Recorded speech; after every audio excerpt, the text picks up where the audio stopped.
Welcome all. So this is the concluding lecture for breast pathology, that is invasive breast carcinoma. So by definition, the invasive breast carcinoma, it is a malignant epithelial neoplasm of the glandular elements of the breast, that is the ducts and lobules. So mostly it is unifocal and arises from the upper outer quadrant most commonly, and it is bilateral only in 2% of the cases. So clinically, it presents as a palpable mass in the breast parenchyma. Now we should note that the precursor lesions, they were mostly diagnosed incidentally, while the breast carcinoma will present as a palpable mass in the breast, which will be hard, it will be fixed, and it will be immobile since it is malignant. It will also be irregular. Now other features that can be seen are nipple retraction, then in which the nipple is inverted like this, then nipple discharge. Skin ulceration can be seen, and which confers to a advanced stage of cancer. Then in the last talk I told you about the Paget's disease of the nipple, in which there is eczematous lesion on the skins, and which can often be confused from a pruritus and eczema in the skin. However, there can be underlying mass which can have invasive breast cancer. So it is very important to note those lesions. Then pudgy orange appearance of the skin can be seen in case of involvement of the lymphatics, and they will be in lymphedema of the skin. Then another entity is inflammatory carcinoma of breast. So this carcinoma has a very poor prognosis and very aggressive tumor, in which the skin shows erythema and redness. So sometimes it can be confused with some inflammatory lesion, but it is a sign of it can also be a sign of invasive carcinoma of breast. So it should be thoroughly investigated. Now lastly, all these signs and symptoms, if they are seen, they must be correlated with the imaging studies like mammography, radiology, then cytology, histopathology, and before giving the diagnosis of carcinoma breast. These investigations should be done to rule out any benign proliferative breast disease.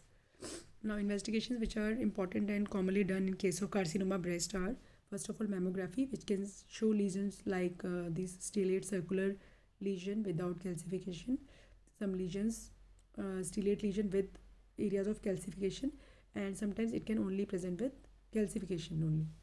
Then other investigations can also be done like ultrasound.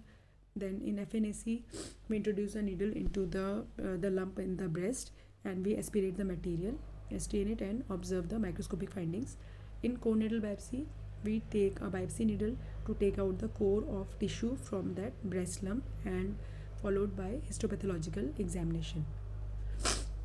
Now in the WHO, there are various subtypes of breast carcinoma that are given.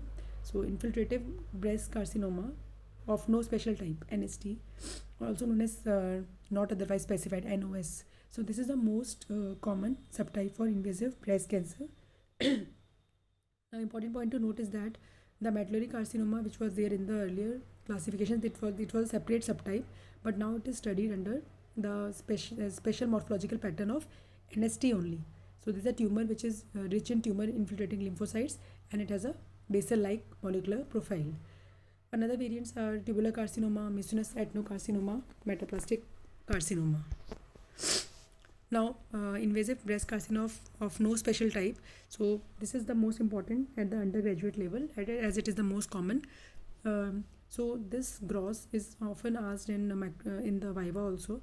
So grossly, there is a gray-white nodular mass having a irregular infiltrating margins. We call it stellate outlines, and the tumor, we can see it is poorly circumscribed as compared to the benign tumors. So benign tumors, they are always well circumscribed, but this is poorly circumscribed, has infiltrating stellate margins, and on palpation it will be firm to hard, and on cutting it gives a gritty feel. So these are the gross findings important for invasive infiltrating ductal carcinoma breast, NST, and whenever these findings are present, they should be correlated with the imaging studies. And also sometimes areas of hemorrhage, necrosis, cystic degeneration, all these secondary changes can also be seen in a case of invasive breast carcinoma. Now we come to the microscopy. So microscopy, the tumor cells, they are small to large, they are variably pleomorphic and hyperchromatic. Now mitosis will be increased. The tumor cells, they are arranged in the form of tubules, sheets, groups, cords, or single cells. The stroma fibrosis can also be seen. It is also known as desmoplasia. Now, the more well differentiated tumors, they have more tubular structures, while the less differentiated, poorly differentiated tumors, they show more of sheet pattern of the tumor cells and less of tubules. Another important point is that whenever we do microscopy, we have to search for the blood vessels and the lymphatic vessels, and we have to detect whether tumor emboli is present in them or not, because if lymphovascular invasion is there, then it confers to an advanced stage of breast carcinoma. Now, the grading of breast carcinoma, we should just remember at an undergraduate level that it is a Nottingham grading system that we use, and this grading system is done on the microscopic slides, and it has three criterias. First is the tubule and gland formation, then nuclear pleomorphism and mitosis. So these, on the basis of these three features, we observe on the slide and we give a score. So depending on the score, grade 1, 2 and 3 is given. So the grade 1 is more well differentiated, while grade 3 will be poorly differentiated. So this is how we do the grading for breast carcinoma. So there is a grading we do on the microscopy, while the staging, for staging we consider the three criteria, that is the tumor, the extent of tumor T, then the nodal status N, and the metastasis. So that is called the stage, and this is the grade we do on the microscopy. So again, in this picture we can see this is the spectrum of the microscopic features that can be seen in breast carcinoma. So in the leftmost image, this is like grade 1 well differentiated carcinoma. So the tumor cells, they are not that pleomorphic, and they are small, and they are mostly seen in the form of tubules. So tubules or glands. So gland, how do we identify the glands? The gland has a central lamina, and it is lined by these cells, tumor cells, and the myopithelial cell layer will be absent. So, and this is a stroma. Now this is the moderately differentiated grade 2. Now here we can see the tubule formation has decreased, and there are more nest of the tumors which are seen. And again, in this we can see this is a poorly differentiated one, and here you can scarcely see any tubule, and mostly there are sheets of the tumor cells, and they are very hyperchromatic and pleomorphic. The mitosis will also increase as we go from the well differentiated to the poorly differentiated ones. So the most important three criteria you should remember, that is tubule formation, nuclear pleomorphism and mitosis, which determine whether the tumor is well differentiated or poorly differentiated. This is another picture of breast carcinoma microscopy. Here we can see these are tumor cells which are pleomorphic, hyperchromatic, and these are arranged in the form of tubules and trabeculae and cords, and we can see this dense fibrosis, desmoplasia in the stroma, and collagen bands can also be seen, these pinkish ones. So this is the picture of microscopic picture of breast carcinoma. Now certain other subtypes of breast carcinoma, just going briefly through them. The first picture is that of lobular carcinoma. So this is a variant of invasive breast carcinoma, in which we can see these signet ring type of cells, in which the nucleus is pushed to the periphery and the cytoplasm is clear.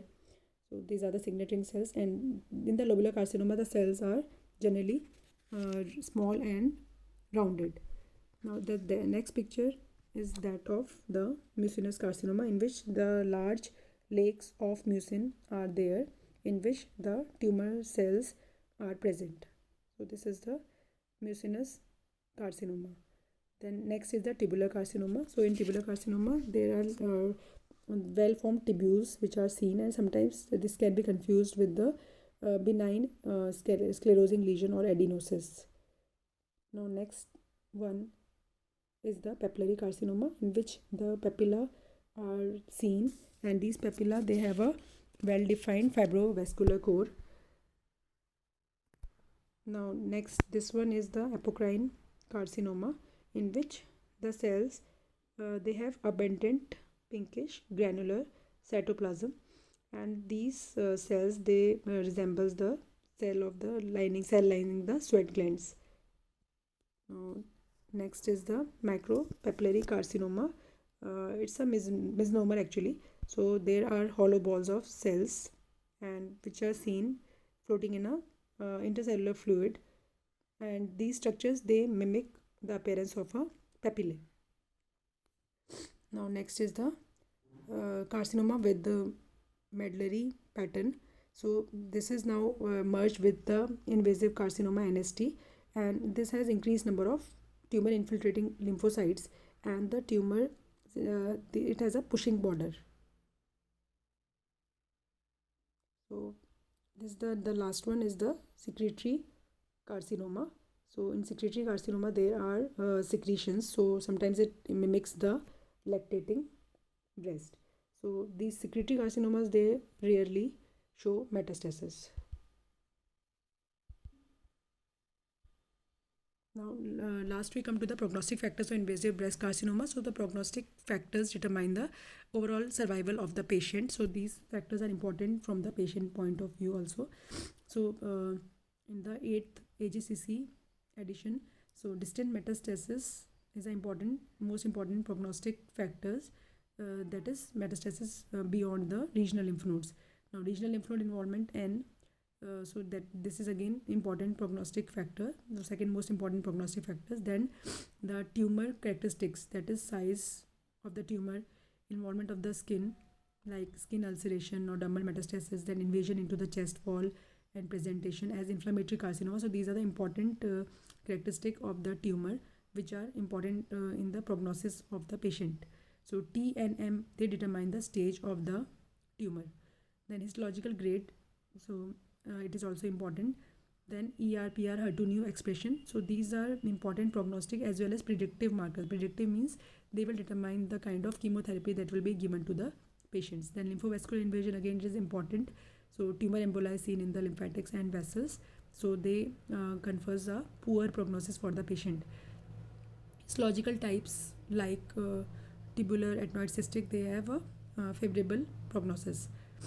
And the gene expression profiling again it is very important, so it will gene expression profiling will determine what kind of treatment the patient should get. So these are the important prognostic factors for invasive carcinoma breast that you should know.